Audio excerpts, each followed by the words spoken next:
Hi guys, I'm Jamie Oliver. Welcome to my new book, Jamie Does.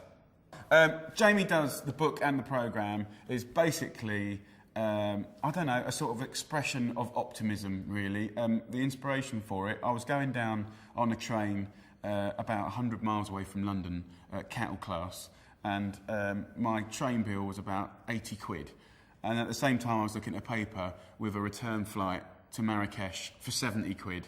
So that was the inspiration. It was kind of like, you know, where could you go for a weekend? Where could anyone go for the weekend where you can be inspired, where you can see new things, where you can come back home, you know, even if it's raining, feeling a little bit more, I don't know, optimistic and have ideas and sort of stuff like that. So as far as the food's concerned, it was a very exciting time. You know, these 6 countries that we went to, you know, my philosophy was, you know, get to know people and the place through the food. And of course, if you get to know the people and the place, you get to see more of the food.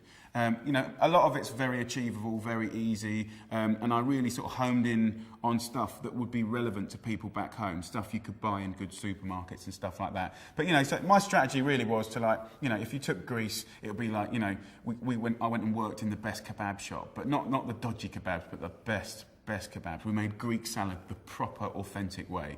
You know, we sort of looked at meze and all those sort of wonderful, complimentary sort of nitpicky dishes, which is amazing, as well as a whole lot of new stuff that no one's ever seen before. And then in Spain, exactly the same. We did the paella.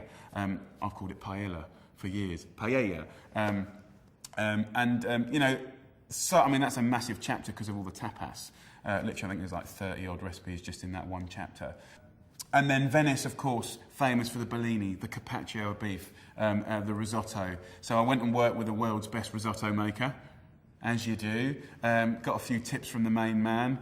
But, you know, Venice, all about the pasta, vegetables, not sort of the everyday expected sort of Italian stuff, some beautiful dishes in there.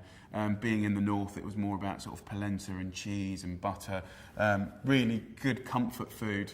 In the Pyrenees, we went to the Pyrenees, and of course it was all about the confit of duck. We did that, but there was so much more. Some amazing salads, amazing roasts, the pot-au-feu, you know, the poached sort of different meats, amazing. We went to Sweden, which was sort of the underdog of the series, really, which was just, you know, famous for its meatballs and cured fish, but definitely my favourite chapter, actually. I can't believe I'm saying that. Really elegant, tasty, beautiful food. And then what else was there? Marrakesh. Well, that's a country with attitude, all the colours, the spices. So everything from tangiers to tagines, you know, absolutely we did all that. But what you never really get to see is all the street food and all the brilliant ways of doing fish and the little kebabs and stuff like that. So the whole book is really peppered with, you know, accessible and surprising dishes.